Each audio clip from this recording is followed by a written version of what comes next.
Surprise! Baptized, motherfucker. Some fries, motherfucker. I think welcome. I think we just leave that as the intro, honestly. What's up, guys? Chris, back for episode 4 with Matt and Curtis. What's up, boys? What's up? What's up? Sup? How goes it? It's going. You know, it's going. We are going to shift a little bit, so whatever. We're trying to knock out our divisions. Boys, football's upon us. I know. Next Thursday, kickoff. Can't believe it. Not even just excuse me, sir. college this weekend. Yes, kickoff is Saturday. I forgot this was a college fantasy show. When the sun finds its home That's, in the western sky, it will be Saturday night in the fake Death Valley. So, speaking of college football, my daughter's college team just beat Boise. Go Bulls! Horns up! They did. Congratulations to your daughter. Yeah. Congrats. Lost $10 She was out on that. there, yeah, carrying the team for sure. Well, I know she's excited. She just got there. Yeah, Big night, first game. Yeah, USF, let's go. Yeah, 1-0. Damn. Yep, Nice. it is nice. I love the guy that's already sharing college glory stories is the guy that just said he's not excited for college football. I remember when USF beat Boise on my daughter's first week of school. Yeah. But anywho, enough Froghorn.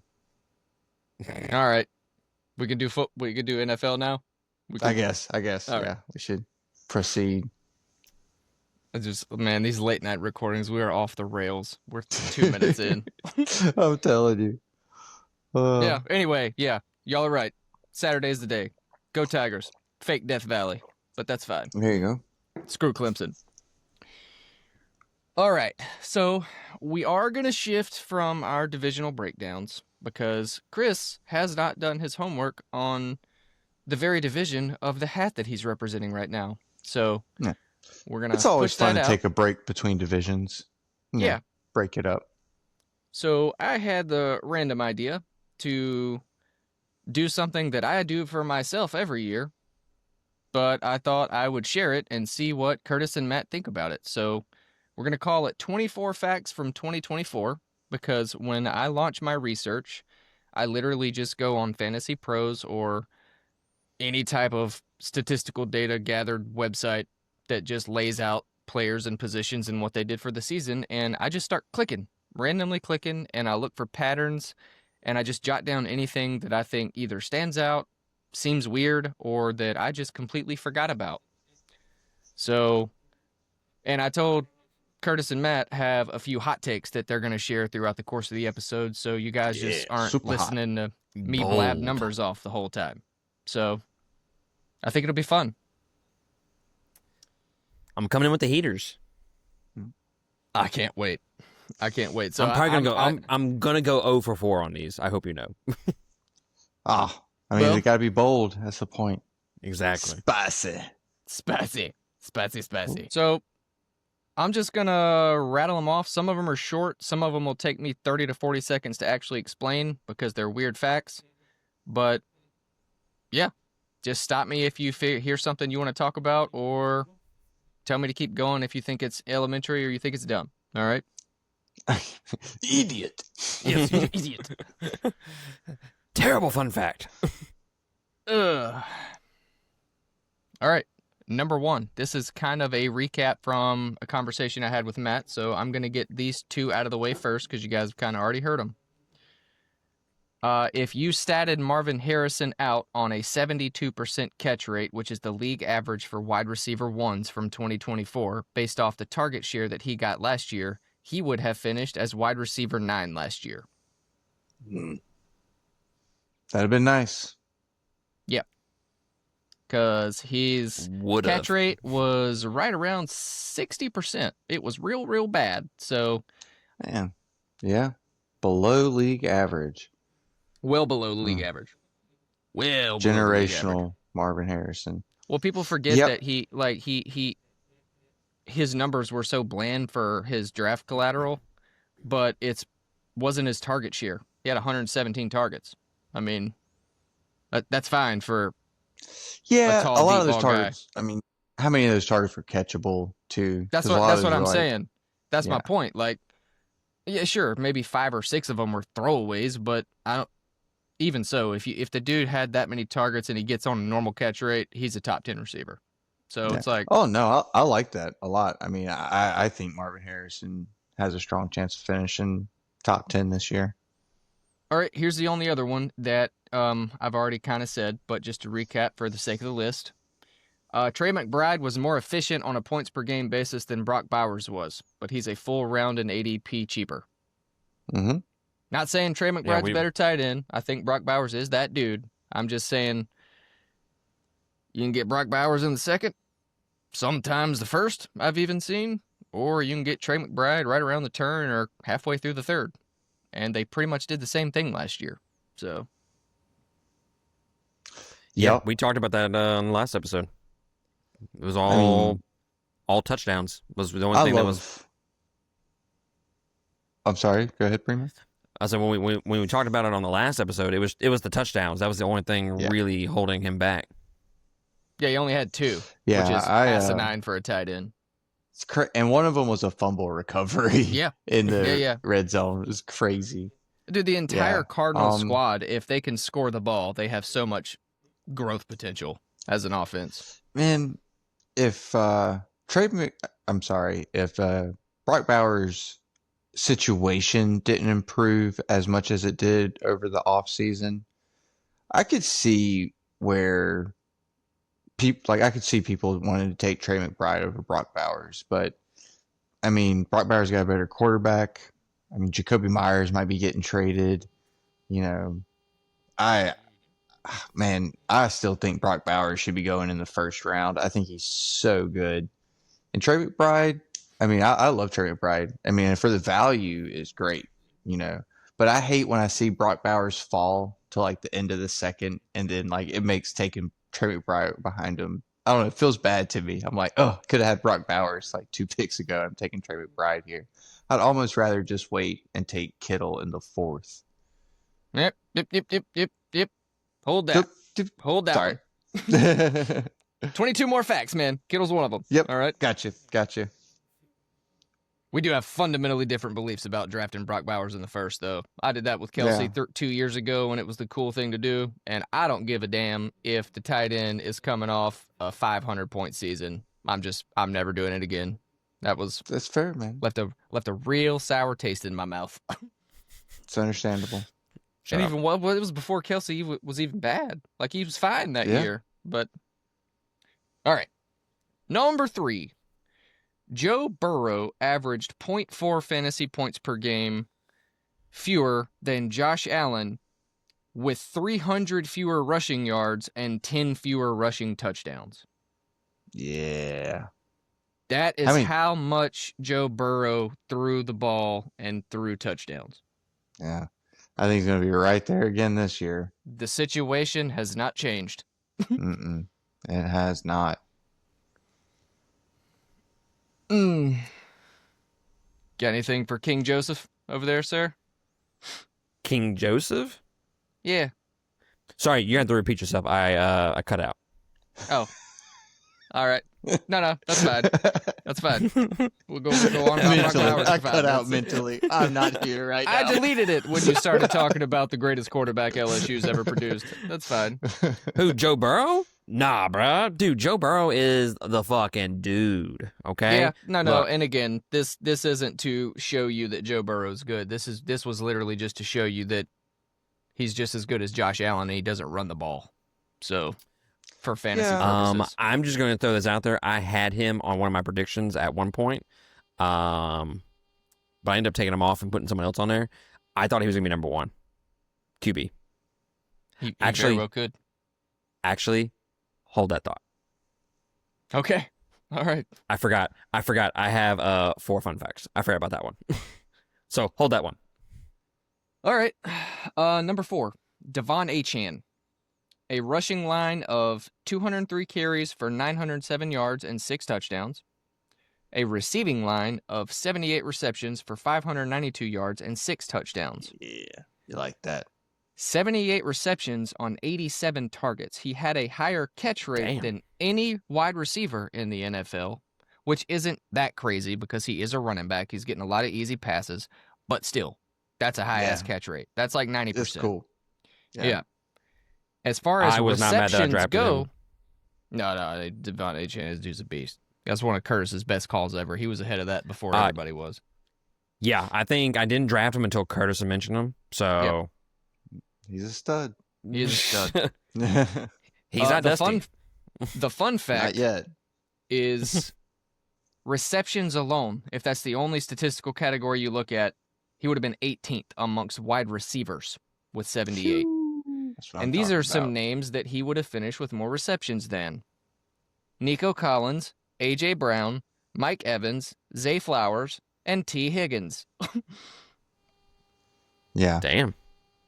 That's impressive. Yeah. But, I mean, it's also impressive T. Higgins got there only playing like 10 games last year. Yeah. Oh, yeah. I mean, that's T. Higgins gets an automatic boost because, King Joe. So, I mean, dude threw like 600 passes last year. Oh, man. All right. Number 5. Alvin Kamara was stopped within 3 yards of the goal line 9 times last year. Took some digging to find that one, but that one's actually statistically true. 9 times he got stopped at the goal line starting from inside the 3. He was 4 touchdowns away from mirroring the season statistically that I just shared with you that Devon Achane had. Mm-hmm. If he had man. fallen forward 4 of those 9 times, he would have had the exact same line as Devon Achane at the end of the year. Man, you lose a yard or 2 every year you get older. Just doesn't have the juice. Get those 3 yards, man. Got to This go year, with the he's young going to buck. get stopped 17 times within the 3-yard line. No, like 11 for outside the 4. No, I'm kidding. I mean, Alvin Kamara was so impressive last year. I really had to eat crow on that, but It honestly That made is no a fun sense how fact. good he did look to Yeah. be his age behind that shitty line. Which brings me to number 6. Alvin Kamara was RB5 on a PPR points per game basis, finishing only behind Jahmyr Gibbs, Saquon Barkley, Bijan Robinson, and Derrick Henry. Points per game.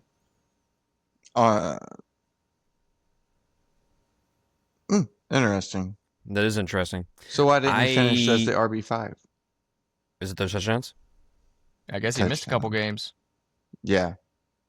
He did. He missed a handful of but that was one of the surprising things about Alvin Kamara. He played a full season basically until the season was like over, and then all of a sudden it was like, oh, I just got paid. I'm hurt. I'll see Yeah. you guys next year. No, what was he Um, playing for at that point, Yeah, exactly. So I don't Yeah. think he missed that many games. No, I think he was But- I'm pretty sure from the list I remember looking at, I think he played 15. Yeah. Maybe What 14. did Alvin Kamara finish at last year, RB wise? Overall, I couldn't tell you. Yeah. It was like That- 9 or 10, but that was with not Man. 17 games. That's impressive. I didn't know it was that good. All right. Y'all each give me a take. Okay. I hope it's I'll go spicy. first. So since we already mentioned it, I'll give you this was my 4th one that I just threw out there. Okay. Jamar Chase and Joe Burrow will be number 1 and number 2 overall in fantasy. Overall, and I like that because I just got the number 1 pick in a money league. I hope that comes to fruition. So Do you get- I think Jamar Chase will end up being number 1, but regardless, they're going to be number 1 and number 2. So you're Out of saying everybody. Joe Burrow is going to finish as the number 2 fantasy player Yeah, overall? Impressive. That would be wild. He I could wasn't think he's do going far to go from for it last year. insane yards this year. I think Yeah. they're going to be vastly improved from last year. I mean, hell, that almost happened last year, man. Honestly, like Lamar Jackson only finished with 435 points, and he had, statistically speaking, the greatest season a quarterback has ever had. And Joe Yeah. Burrow wasn't far behind him with not much rushing at all. Mhm. Man, it's funny you mention him because my take is also a Bengal, and it's Chase Brown. I believe, bold take, he's going to finish as a top 3 running back this year. If I wanted to be super spicy, I'd say finish number 1 overall, which I completely believe he could do. But I That's wanted to keep that's it somewhat realistic and that's keep that it in the top habanero 3. spicy.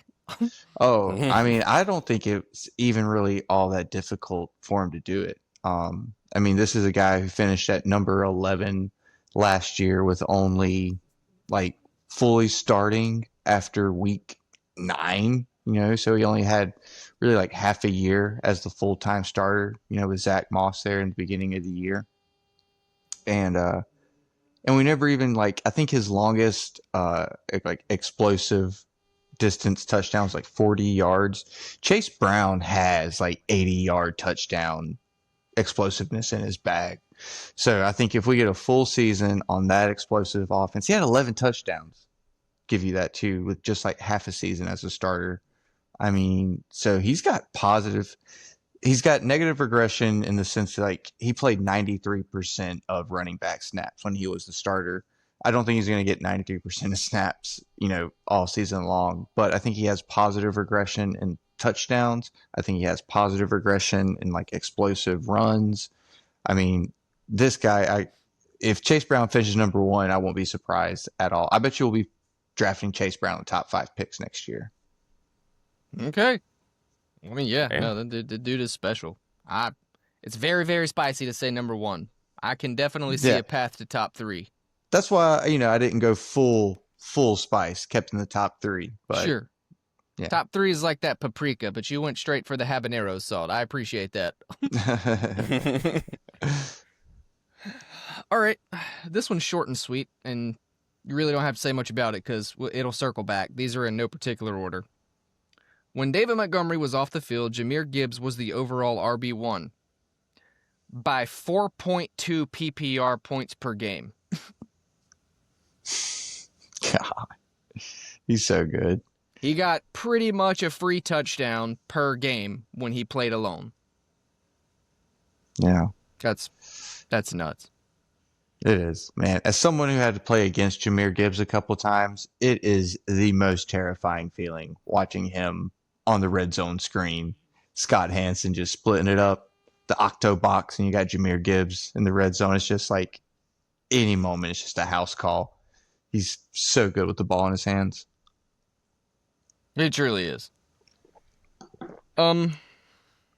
Obviously, Jamar Chase got the Triple Crown last year. Catches, yardage, and touchdowns. So if you took all of the number 2 people in that slot and combined them all to make a fantasy player, which would be Amon-Ra St. Brown for catches, Justin Jefferson for yardage, and Terry McLaurin for touchdowns, Yes, sir. Jamar Chase would have outscored that player by 55 fantasy points. Jesus. Yeah, man. He had himself quite a season. It's going to be better this year. 2,000 yards? I mean, dude, he got 1,900 last year. So Yeah. no, he got I mean, he could do it, 1,700. I'm man. sorry. Oh, I 2,000. mean, that would be That'd be a lot. insane. Statistically, the number 1 hasn't repeated too often, but Yeah. if anyone's going to do it, I could see it being Jamar Chase. Hey, there's a world. Here's another one for Jamar Chase. We talked about Lamar Jackson earlier, but just to put numbers on it, 4,172 passing yards, 41 passing touchdowns, 915 rushing yards, and 4 rushing touchdowns, for a Yes, total sir. of 5,100 yards and 45 touchdowns. This equated in 4-point passing touchdown leagues, which is standard, to 430 fantasy points. Quarterback usually finishes first, but usually not with that many points. Quarterback technically finished first last year. Lamar Jackson had 430. Jamar Chase had 403 as a wide receiver. And the third overall score was Josh Allen with 379. That's how Jeez. good Jamar Chase was last year. Here, Yes, here. sir. Which brings me to my separate but last point, which is number 10. The last time he had a healthy quarterback all season long, CD Lamb also scored 403 fantasy points in a single season 2 Yes, he years ago. did. Yes, he did. Oh, speaking of which, Michael Parsons traded to Green Bay. I saw So that. Yeah, I did see defense that. just got a lot worse for Dallas. We could It have did. a premium like Cincinnati situation going on Dude, in Dallas. I, They are I mirroring almost each other very much right now. I thought for sure that I was going to add a Dallas thing in there for that specific reason. I was like, ooh, that screams like blowouts and them trying to catch Yeah. back up. Just screams it. Dude, when I saw that update about Michael Parsons, I legitimately almost deleted the point about CD Lamb because I was just like, maybe maybe he can fade to the 7th or 8th pick in a league or two, you know? Please, but, dude. Yeah. Yeah. I don't think so. No, it's not. It's not going to Yeah. happen.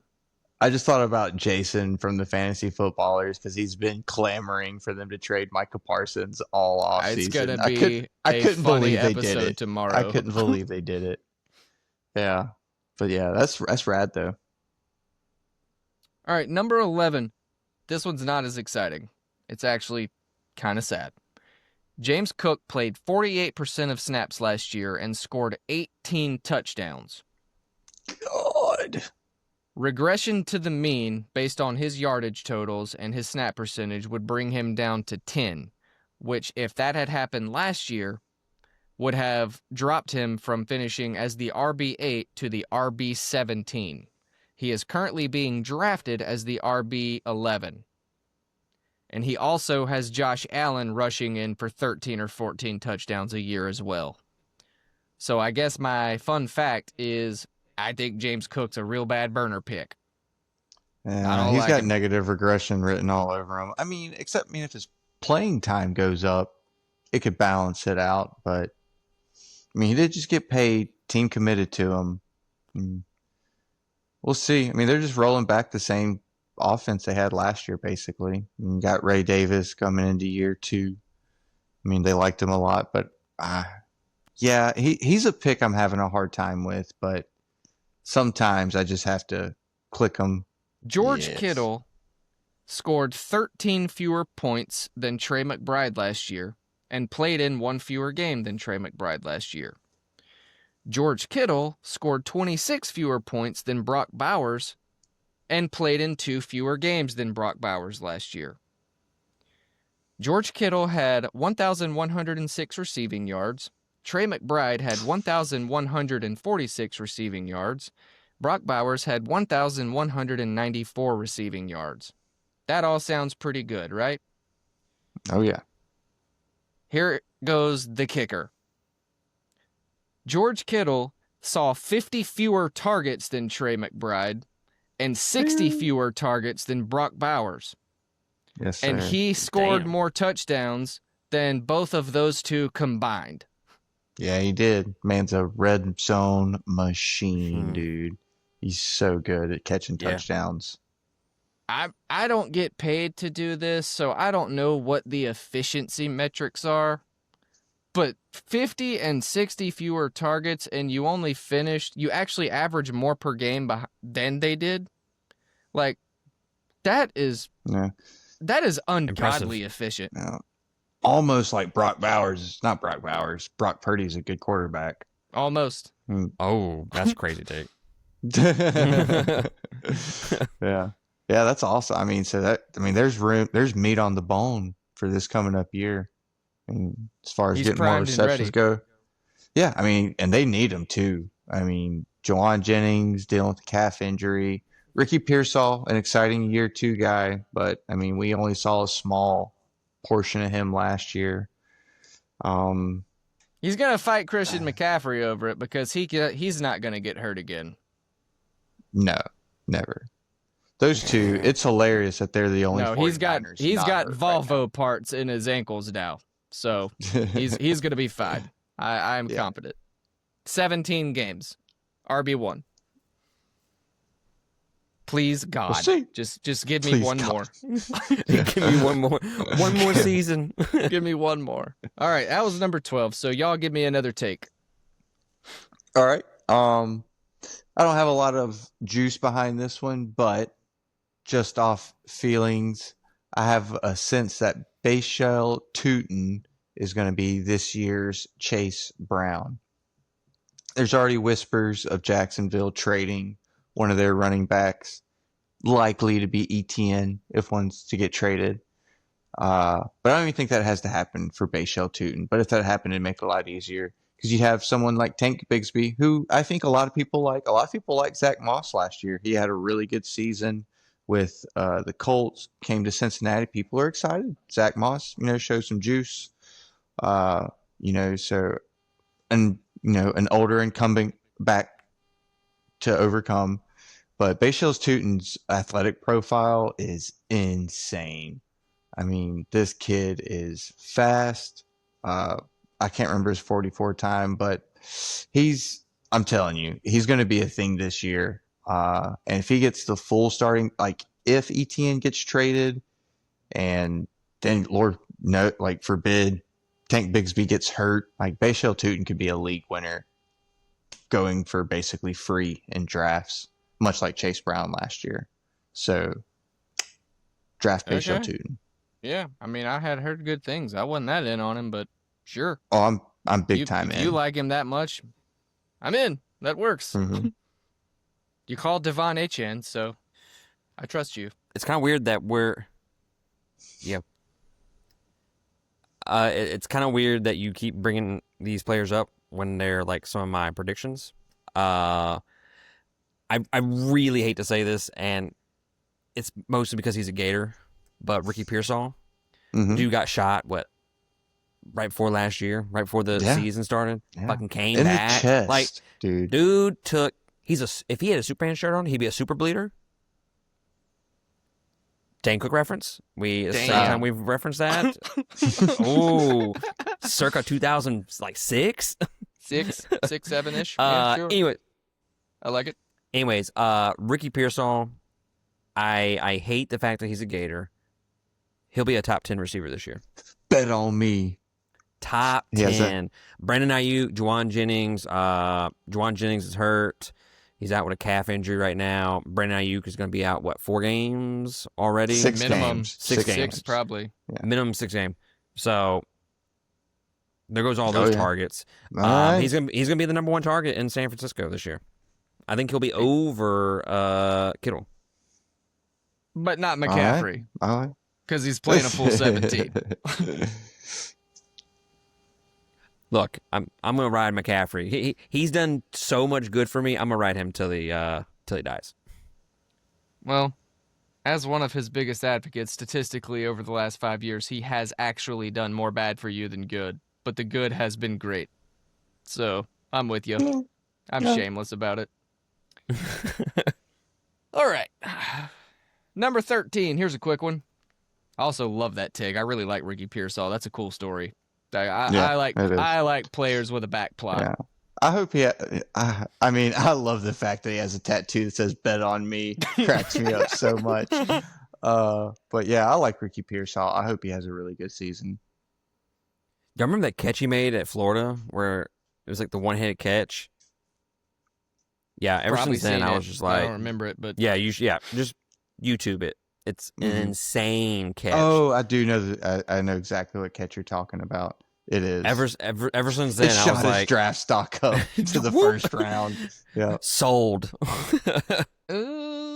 right, let me find my spot, guys. Oh, number 13.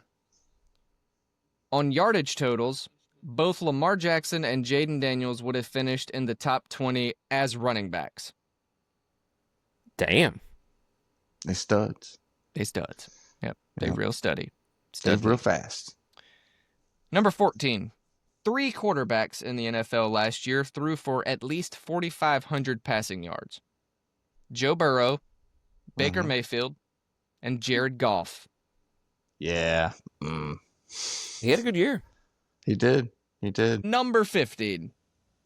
4 quarterbacks threw for 37 or more touchdowns last season. Lamar Jackson, Joe Burrow, Baker Mayfield, and Jared Goff. One of these does not belong. All right. I thought that was interesting. Like, I knew the dude It is seemed really, interesting. really good on paper. I didn't realize he Yeah. was up there with those. Yeah, I mean, he's set up to do it again this year too. Honestly, No Ben Johnson, though. That counts No, for he's got- something. It might not he's count for got- everything. yeah, he has Isaac Tesla though. He does have Tesla. Yeah. Love me some Tesla.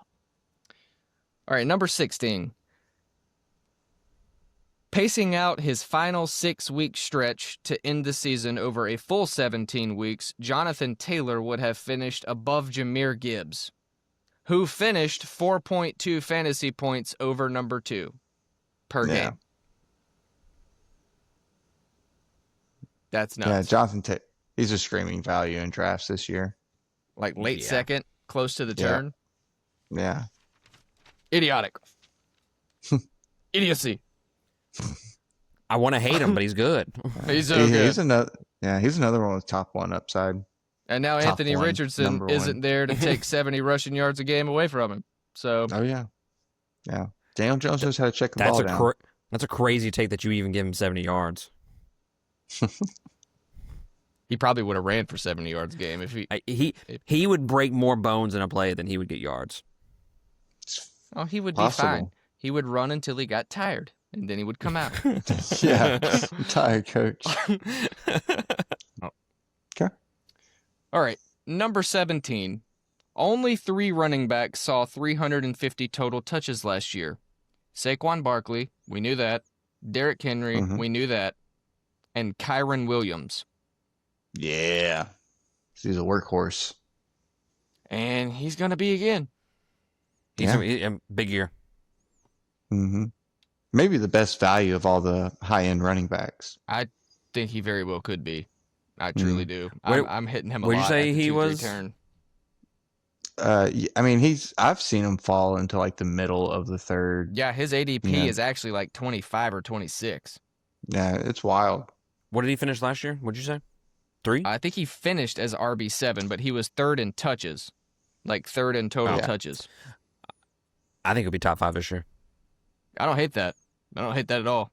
He was close last year. He finished as 7. This year he's being drafted as like 8 or 9, so I think he's a value. I think he's a screaming Mhm. value. Yeah, me too. All right, number 18. Only one wide receiver outscored this player on a points per game basis.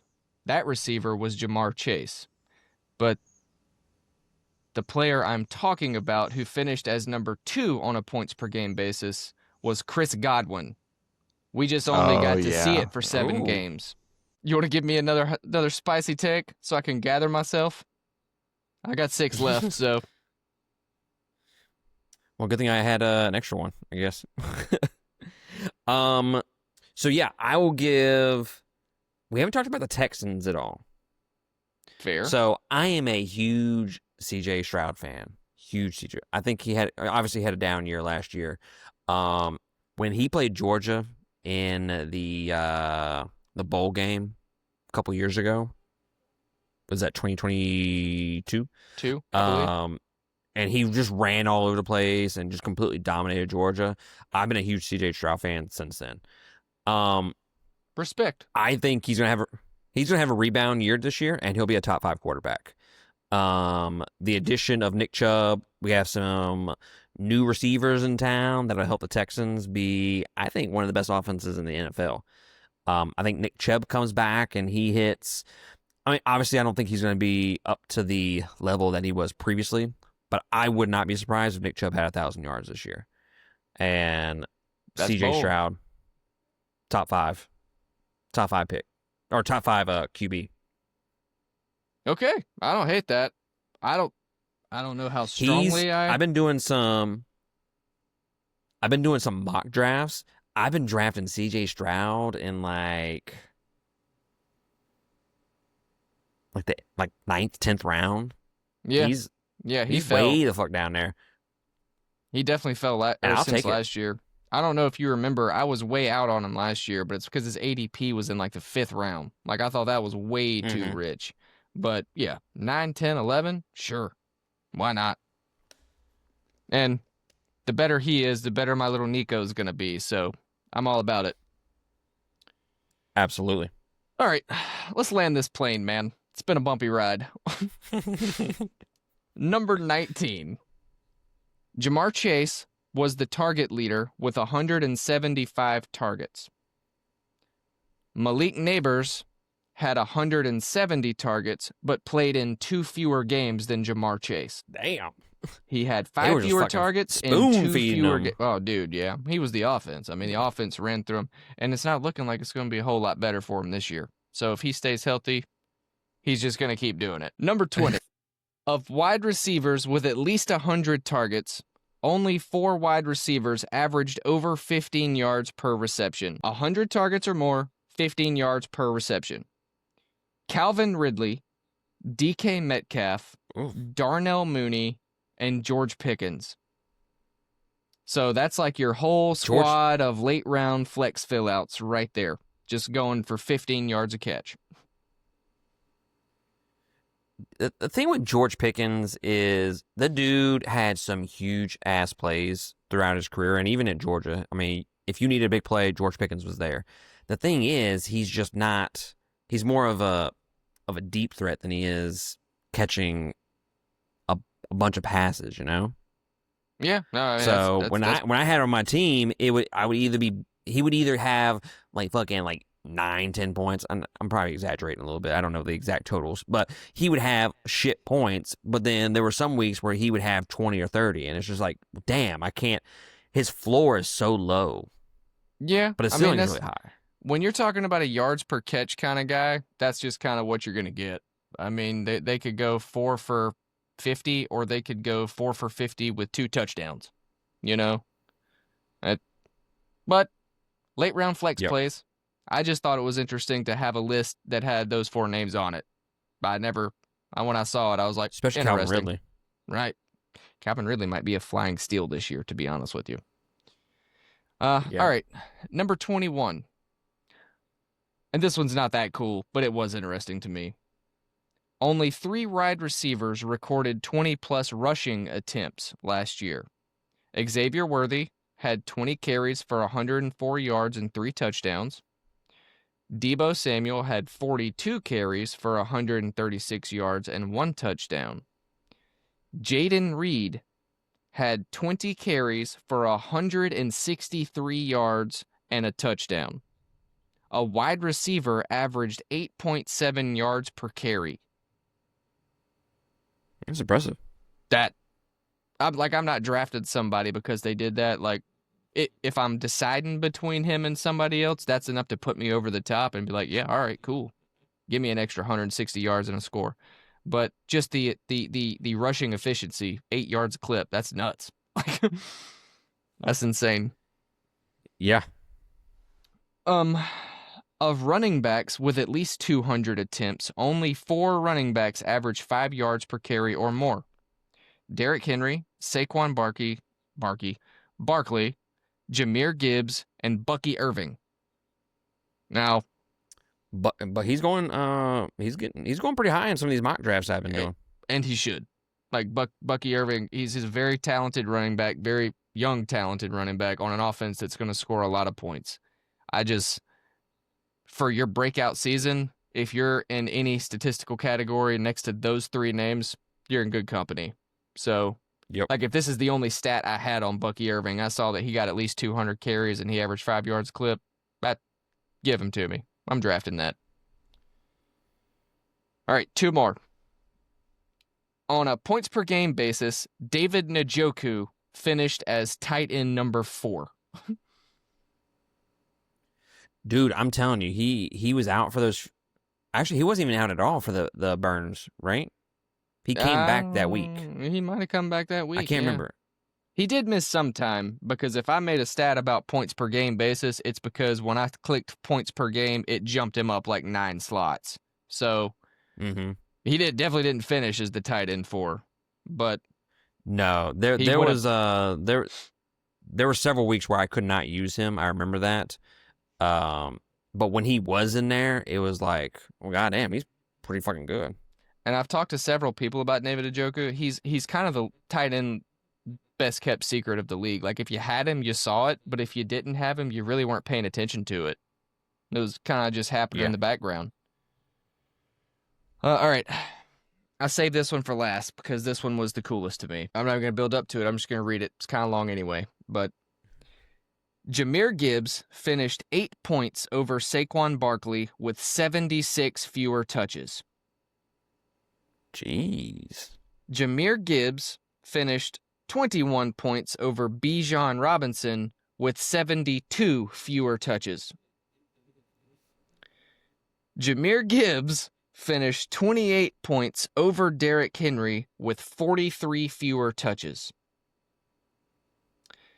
Jahmyr Gibbs averaged 1.16 points per touch, which means he either rushed for 12 yards a carry. Absolutely impressive. I don't think I realized how good he was. Yeah. In the last 5 years, only 3 times has somebody averaged 1.16 yards per touch or more. One of those was 2023 Christian McCaffrey.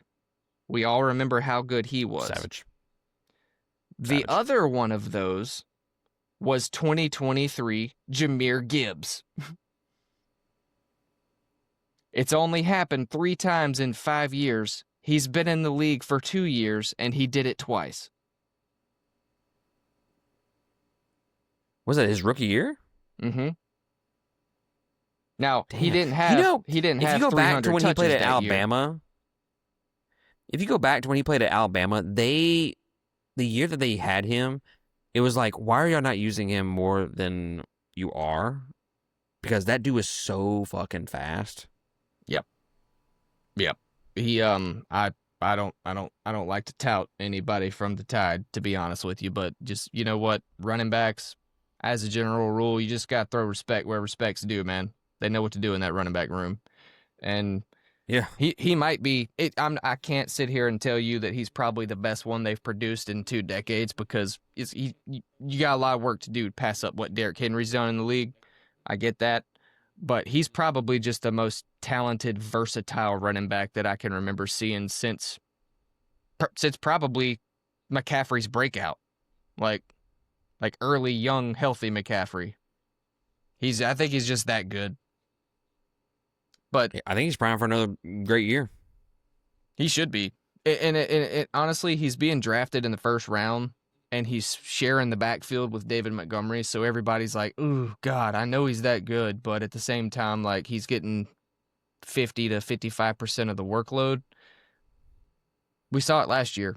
David Montgomery missed like 4 or 5 games toward the end of the season, and Jahmyr Gibbs was 5 points a game better than number 2.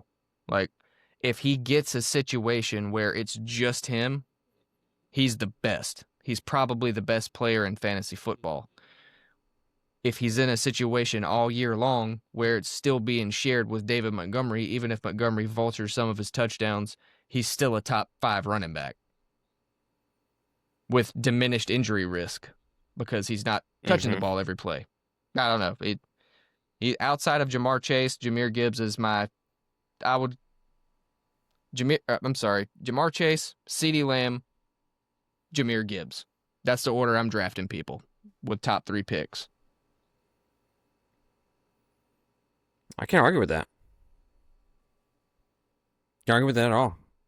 I like Jahmyr Gibbs a lot. I've never actually drafted him, but like I was telling Curtis while you were doing your bullshit, we just started a work league, and it's my first time being commissioner of that, and we're starting fucking fresh. So if I get the opportunity to do Jahmyr Gibbs, he's gonna be on board. Most people aren't drafted him that high.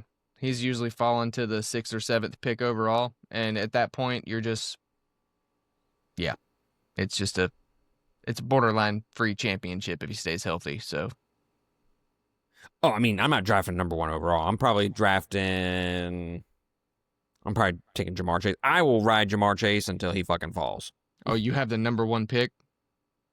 Oh, I don't. I'm saying if I Oh, did, oh. that's who I would Yeah. take. Oh, yeah, for sure. Curtis and I are in a money league that we've been in for a couple of years, and they did the randomizer today, and it came out, and I got the number 1 pick, and I sent a GIF of Jamar Chase dancing in the end zone, and was just like, spoiler alert, like I'm not trying to hide it. I'm not trying to hide it. It's not like I'm. Just go What ahead. are you strategizing Y'all go ahead around? and You pick just number 2 because I already got number right, 1. right. Oh man, what a night! I don't know what you could do with this, man, but if you could turn it into an episode, that'd be incredible. And honestly, it'd be hilarious to talk about. So, I have one like, more prediction. oh sure, yeah, my bad. I forgot you did tell me you had Yep. extra. I don't know if I don't know how bold this is. I'm gonna see what your opinion is.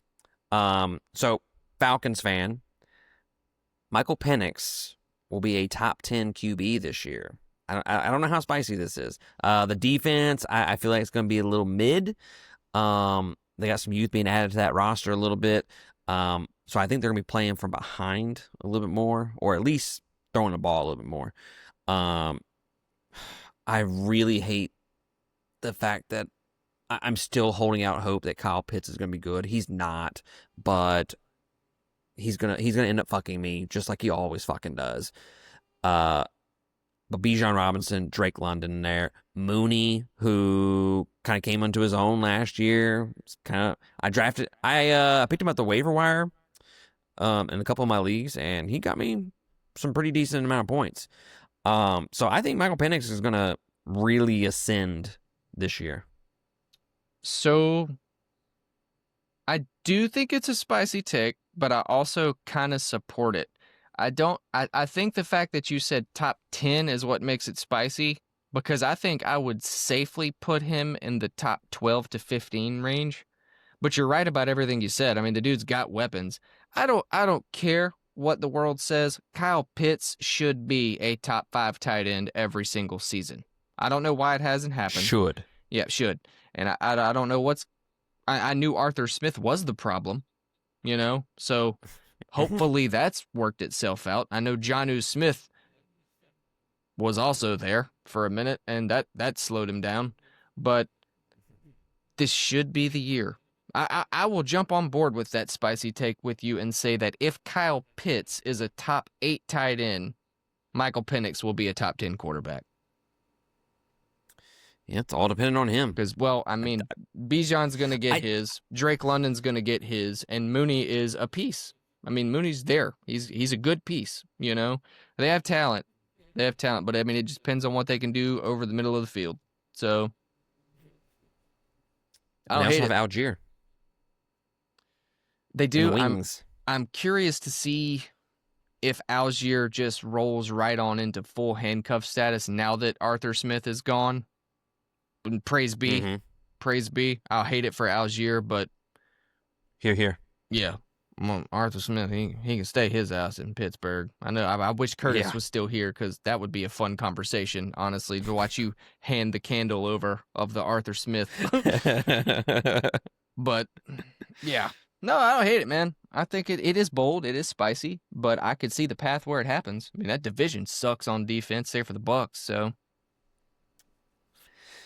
Yeah, I will agree, though. It's really all dependent on Kyle Pitts.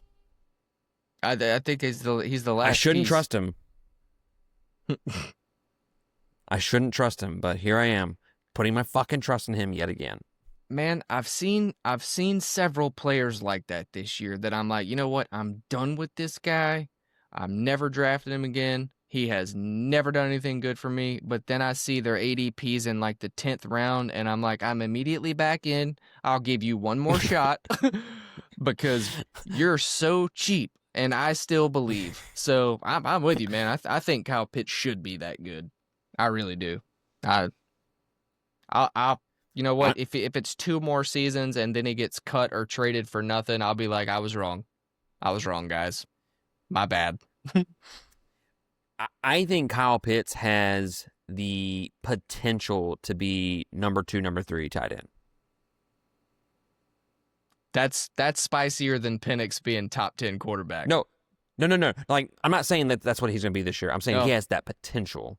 Like, he has the ability to be that good. Just for whatever reason, he just sucks. Yeah, and again, I think this year's the test because I do think I think that this is a contract year. well, that's good for him because this is going to be the year that Arthur Smith can't make him suck, you know? Mm-hmm. So, I don't know. We'll see. I think the Falcons are no pun intended, but a pretty spicy team. Like I really do. I think Mm-hmm.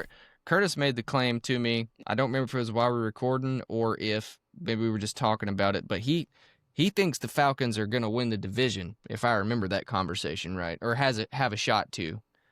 I I I think the Bucks are really good, but I think the Falcons are probably the closest thing to competition left in the division. So, as bland as the NFC South can be at times,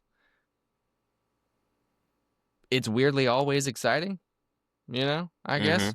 Yeah.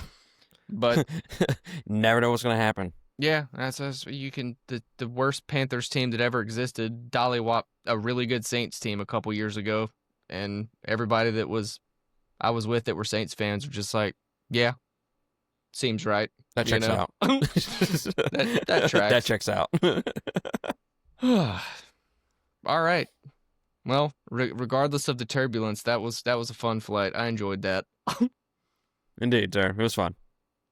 Guys, Me and Curtis just chatting it up while you doing all that. yeah, that's you might as well just release the whole blooper reel. It's got to be funny. I mean, well, not as the whole episode I get, but snippets. What do we got left? So we're drafting everything over the weekend and early next week. We are recording this on Thursday night. Don't know when you guys are going to get it because it might take Matt 48 hours to edit all this nonsense.